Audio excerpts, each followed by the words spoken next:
Olá pessoal, sejam bem-vindos a mais uma aula aqui no nosso canal aqui. Ficou bom tempo sem ter aula, eu prometo que eu vou voltar regularmente, né, a postar mais aulas, principalmente aula de incidências radiográficas. Sinto uma grande necessidade, né, dessas aulas, tanto porque no campo de estágio lá no hospital eu vejo uma necessidade muito grande para os estagiários, assim como o público em geral, né. Vou iniciar esse essa minha aula, sequência de aulas que eu irei dar, com incidência de crânio, tá? E a primeira incidência que eu vou falar para vocês vai ser uma incidência de crânio, né? Um crânio em PA de crânio. O que é PA? PA é uma abreviação, né, de por onde está entrando e saindo o raio central, levando em consideração que incidência, né, é a trajetória do raio central, ou seja, a trajetória de entrada e saída do raio central. Então, quando eu falo incidência radiográfica, PA de crânio, é uma incidência em que o raio central ele vai entrar pela parte posterior e vai sair na parte o que? Anterior, correto? Então, eu tenho uma incidência realizada, né, em PA. Para ficar toda hora falando incidência posterior anterior, quando o raio central ele entra pela parte anterior e sai pela parte posterior, nós chamamos uma incidência de anteroposterior e abreviamos por AP. Nessa incidência de crânio em PA, iremos ver que há uma variação muito grande quando se fala de literatura, como o Bontrager fala, que tem que ser realizado, se o raio central é perpendicular, se o raio central sofre uma angulação, o que o Biasoli fala. Porém, antes de iniciarmos a incidência propriamente dita, eu não posso deixar de falar de uma coisa de suma importância.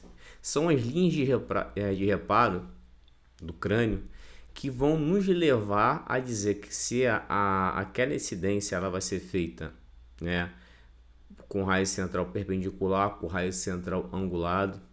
E um ponto muito importante nessa incidência é nós sabermos as estruturas internas e onde ela vai ter que ser projetada, principalmente a crista petrosa, uma região do osso temporal, correto? Aonde ela vai ter que ser projetada vai depender de onde ela está sendo projetada, que vai fazer com que eu faça uma angulação, eu faça esse exame com raio perpendicular.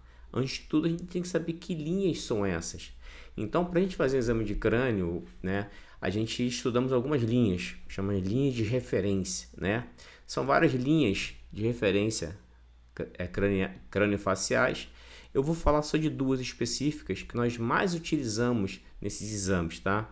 A primeira linha que eu vou falar para vocês, aqui tem uma imagem do Bontrager, um paciente na posição em perfil, e ali estão vendo várias linhas que saem a partir de ligação dos pontos de reparo craniofaciais, junto com o que? Com o meato acústico. Então você pode ver aqui, nós temos o meato acústico externo, e partindo daqui várias retas, né, ligando a um ponto. E o ponto que liga o meato acústico é ligado a um ponto, a gente dá o nome de linha.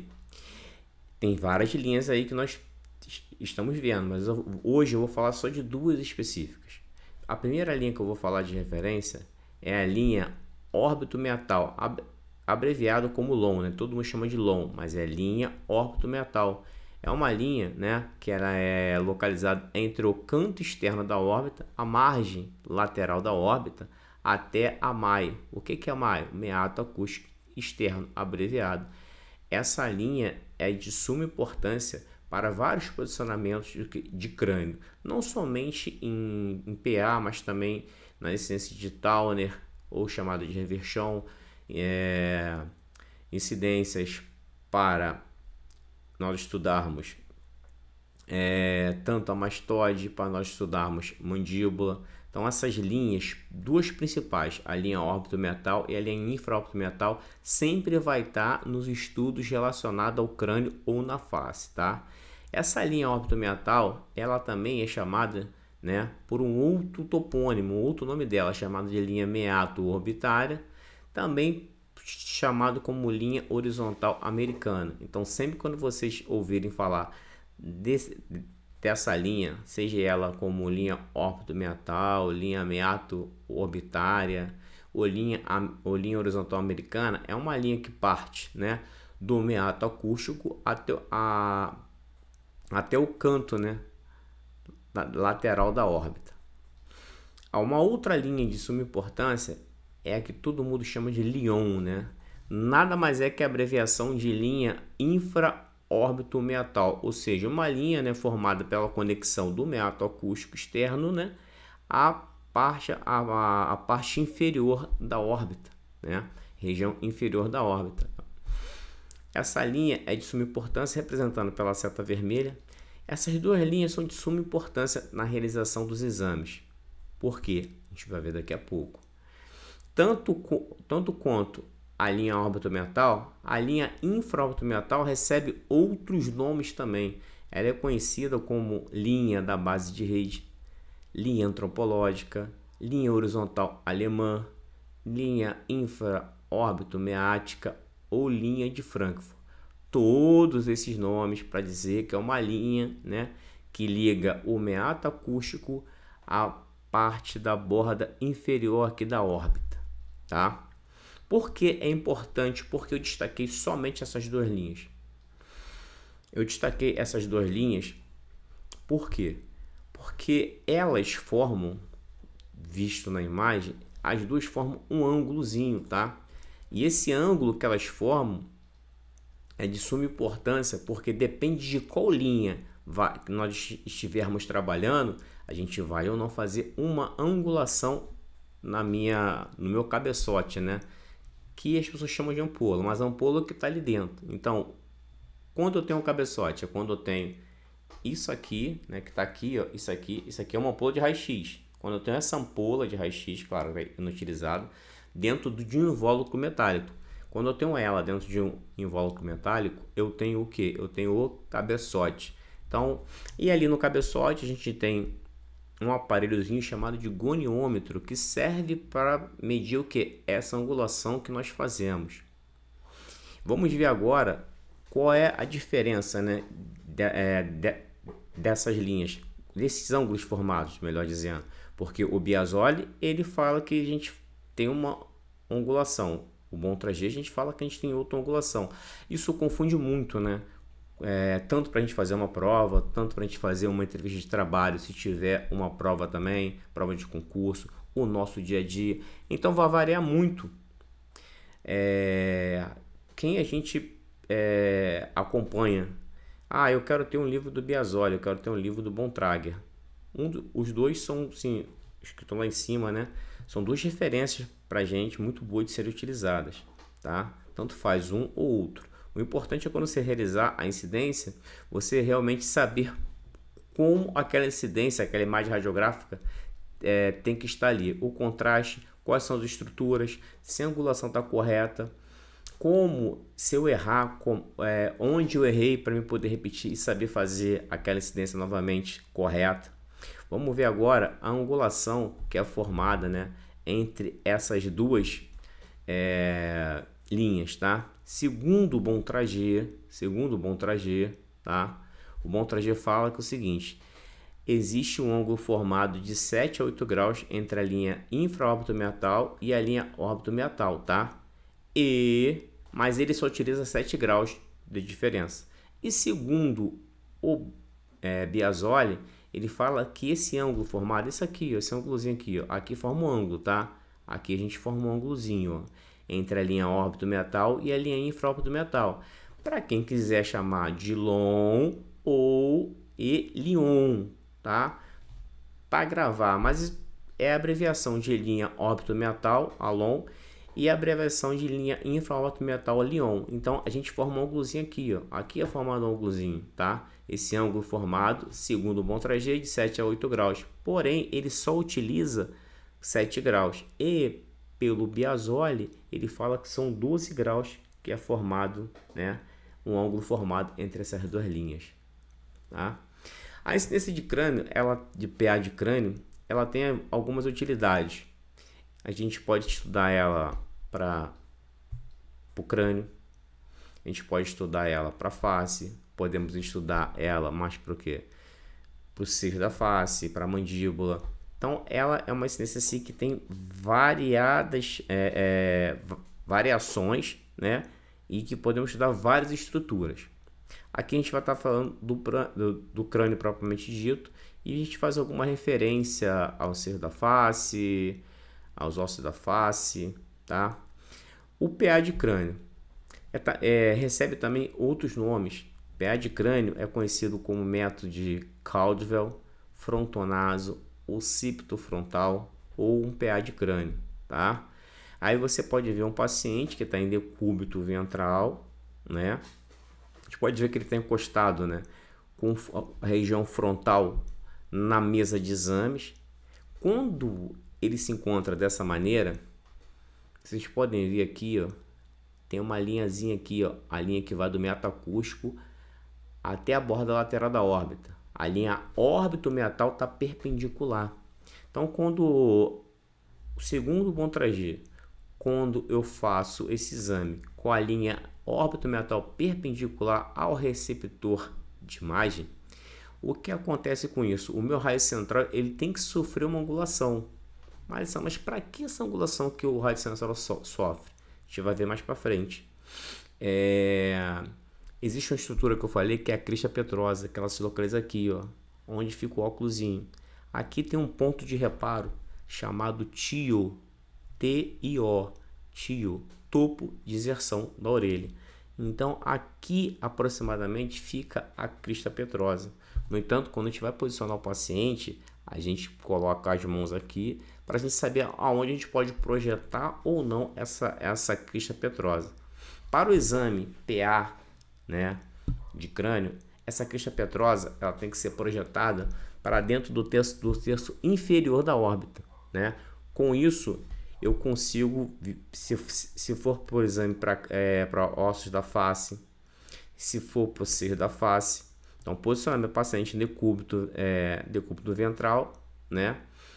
Com a linha órbito-meatal perpendicular, mas com o raio central fazendo uma angulação de 15 graus segundo o Biasoli, segundo o Bontrager.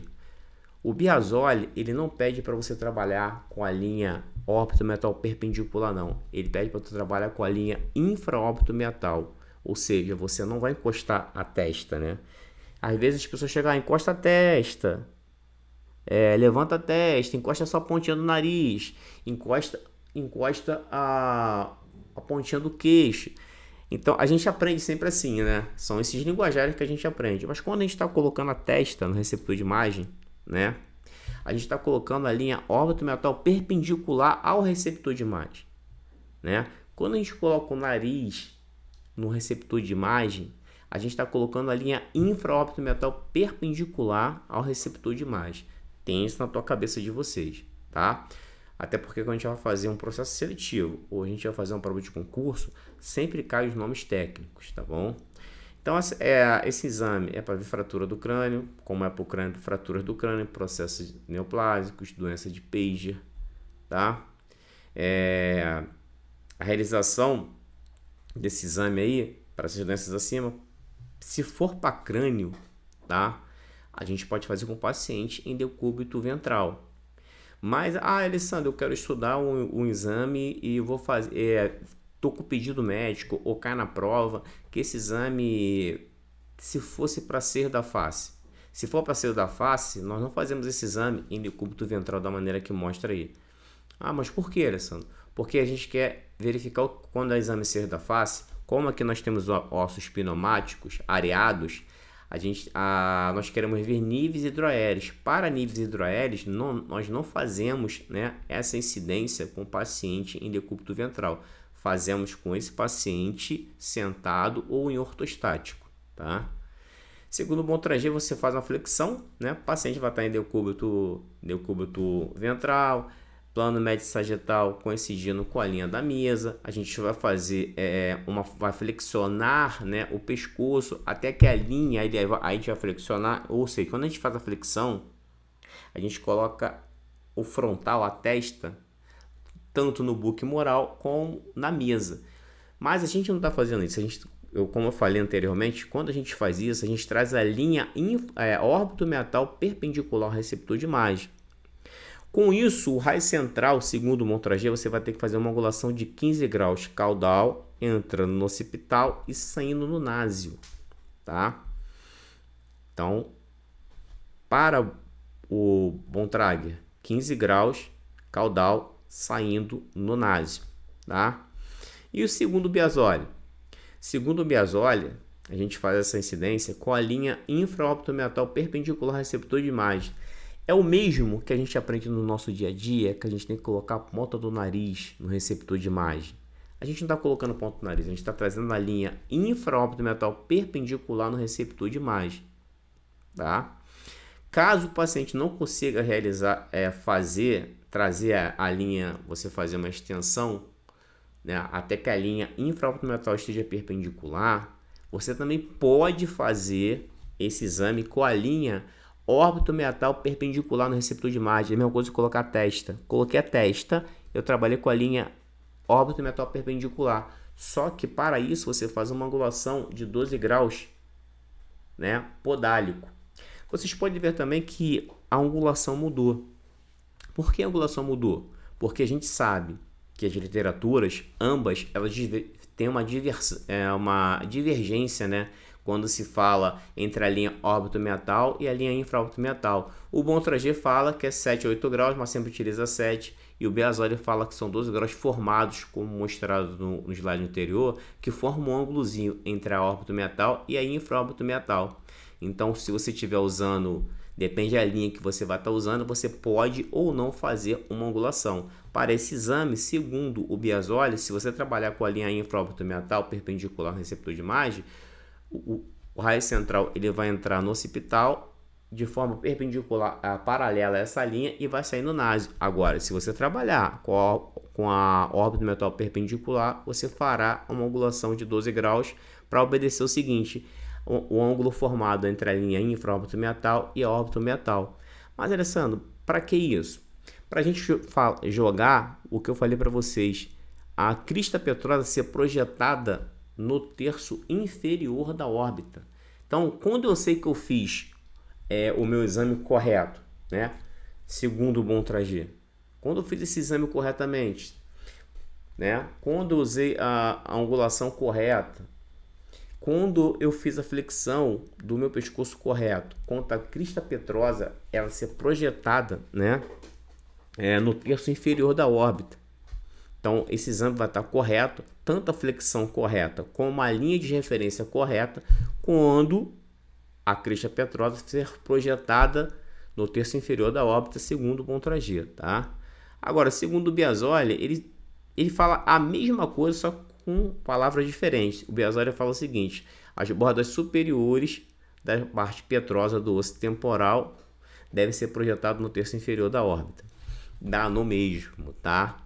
Ou seja, para mim saber que essa incidência está correta, eu tenho que projetar a crista petrosa para dentro do terço inferior da órbita. Alessandro, eu só aprendo com imagem. Calma que eu vou colocar as imagens para a gente poder aprender. O Bontrager fala também que você pode fazer uma variação, né? Você pode fazer uma variação nessa angulação. Você pode trabalhar com PA a 15 graus, aí você vai jogar a crista petrosa no terço inferior da órbita.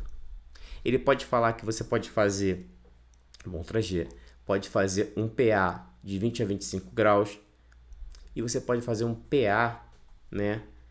PA zero. O que seria um PA zero?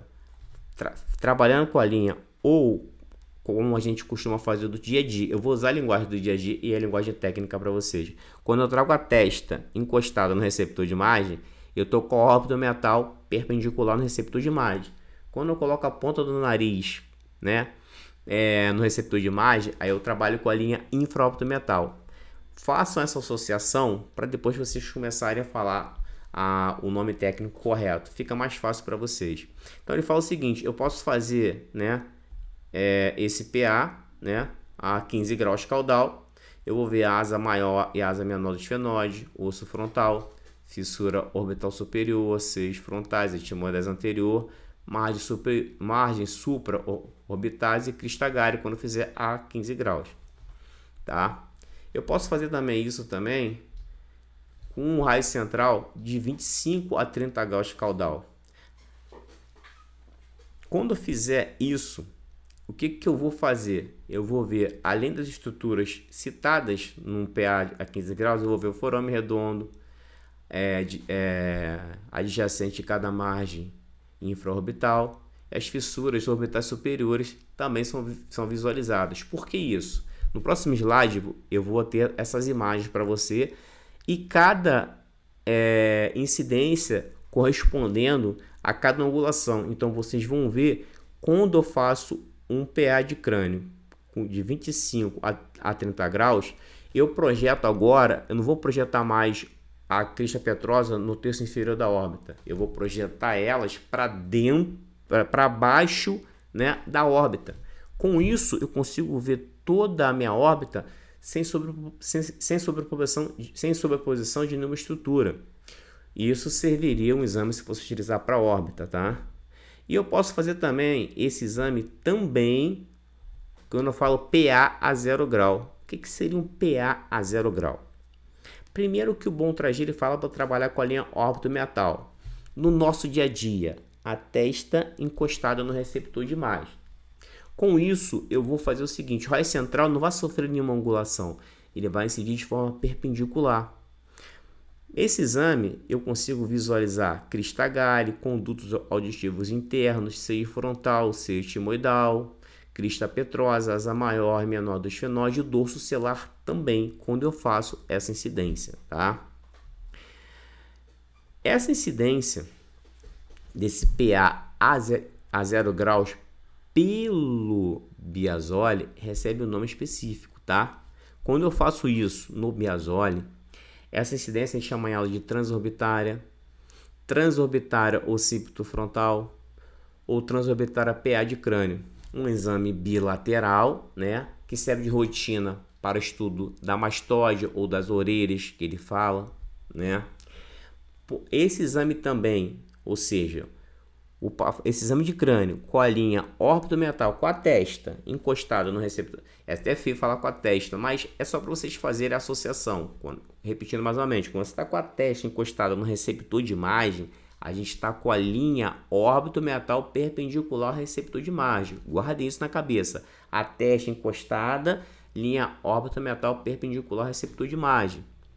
Quando isso acontece, se eu for fazer um estudo assim para seio da face, essa incidência ela recebe um nome especial, tá? Bem especial para isso.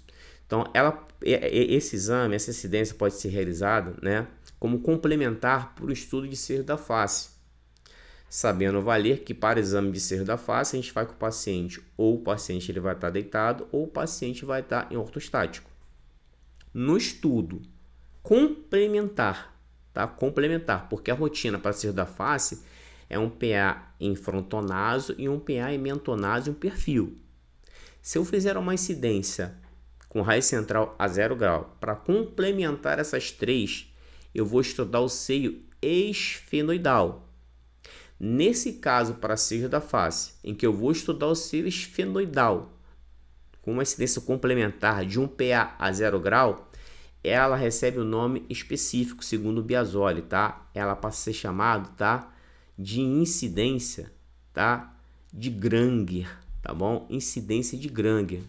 A incidência de Granger é um PA a 0 grau para estudo complementar do seio da face segundo o Biasoli, beleza? Alessandro, eu queria ver essas imagens porque só lendo eu não consigo distinguir. Vou mostrar para vocês agora, vem comigo aqui, ó. PA e suas variações. Novamente, a incidência PA com a linha órbito-metal, você pode ver que a testa do paciente está encostada na mesa, né? Mas como eu falei, quando a testa estiver encostada na mesa, ou quando o frontal estiver encostado na mesa, é a linha órbito-metal que você vai estar trabalhando, tá? Um PA com RC, que é raio central de 15 graus caudal. Primeiro, quando se fala caudal, quem fala é o Bontrager. Quando falar podálico, é o Biasoli. Então, se eu estou falando 15 graus caudal, eu já sei que é pelo Boom 3G e ele está trabalhando com a linha órbito metal perpendicular ao receptor de imagem, né? Então, com isso, ali eu vou mostrar para vocês o raio central, ele a 15 graus. Com isso, o que acontece com a minha imagem radiográfica? Vocês podem ver que na minha imagem radiográfica, que vocês estão visualizando aqui, ó, essa parte aqui, ó, radiodensa aqui, tá vendo aqui essa parte radiodensa aqui? Aqui é a órbita, aqui tá a órbita. Então, na parte inferior, aqui tá a órbita, na parte inferior da órbita está projetado o que? A crista petrosa. Então, esse exame aqui é um exame que serve para a gente fazer o exame de cera da face, ossos da face, nesse posicionamento em que eu vou projetar, né, a crista petrosa no terço inferior da órbita. Então, esse exame eu sei que está correto quando, repetindo novamente, a crista petrosa for projetada para dentro do terço inferior da órbita, tá? Mas o Boom 3G fala de outras incidências também, Alessandro. Ele fala de variações. Ele fala o seguinte para a gente: uma incidência de 25 a 30 graus, ela vai permitir a gente ver as fissuras. A imagem radiográfica aqui, ó, incidência de 20 a 30 graus, projetada aqui. A imagem radiográfica. Vocês podem ver que na imagem radiográfica a gente tem aqui, ó, essas setas aqui na imagem radiográfica aqui, ó. A órbita agora, ela está livre de sobreposição, ou seja, a imagem acima a gente mostra que a parte inferior o terço inferior da órbita, ele está sobreposto pela crista petrosa.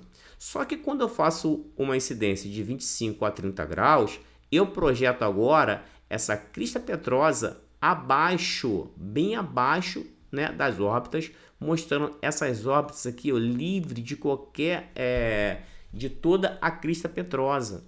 Então, quando eu faço isso? Quando eu quero estudar, o que eu vou querer estudar? Eu vou estudar aqui fissuras, né?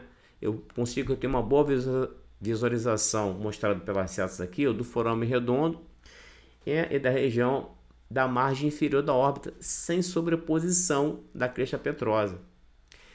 Faltou uma, Alessandro, faltou sim. Faltou o exame a 0 grau. Agora você pode ver o seguinte, que eu tenho o mesmo posicionamento, melhor dizendo. O raio central agora vai ser a 0 graus em relação à linha órbito metal. Vocês podem ver aqui que o raio central ele vai entrar perpendicular ao receptor de imagem, paralelo à linha órbito metal. Com isso, eu produzo essa imagem aqui, ó.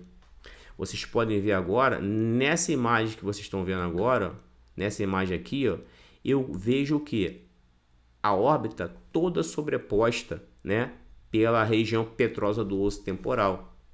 Então, isso aqui é uma das incidências que eu faço para me poder visualizar, estudar transorbitário, eu estudar a mastóide ou orelha, o osso temporal. É um exame complementar para o estudo do seio esfenoidal, tá? No caso, se a indicação clínica for ser da face. Então tá aí a incidência PA mostrada para vocês, né? Tanto pelo Biasoli como pelo Boom 3G. Nas próximas aulas eu vou trazer aqui para você as linhas de referências crâniofaciais para que nós possamos dar prosseguimento nessas aulas de crânio aí, tá bom? Um forte abraço para vocês aí, tá? E até a próxima. Fui!